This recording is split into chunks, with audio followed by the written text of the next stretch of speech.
محترم سامعین السلام علیکم۔ رمضان المبارک کا آخری عشرہ ہے۔ ان دنوں میں لوگ اعتکاف کے مسائل پوچھتے ہیں۔ اعتکاف کے فضائل بھی بہت ہیں اور اس کے مسائل بھی بہت ہیں۔ بس 3 باتیں بالکل مختصر عرض خدمت کر رہا ہوں۔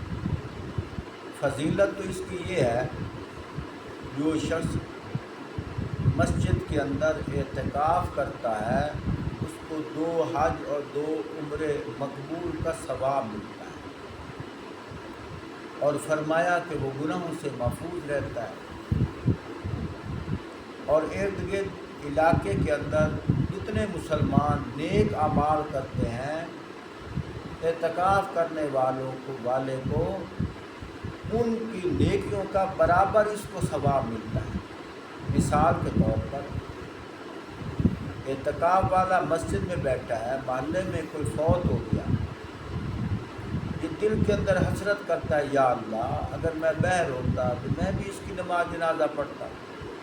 اللہ پاک فرماتے ہیں میرے بندے تو گھبرا نہیں، اگر تو بہر ہوتا تو اس کی نماز جنازہ پڑھتا، جو ثواب تجھے وہاں ملنا تھا تو یہاں بیٹھا رہے، بن پڑھے تجھے اتنا ہی ثواب مل جائے گا۔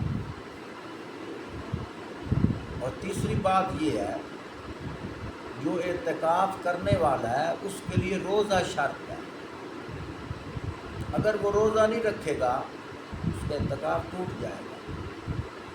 اگر اس نے روزہ رکھا اور توڑ دیا ساتھ ہی اعتکاف بھی ٹوٹ گیا۔ یہ بات بڑی قابل غور ہے۔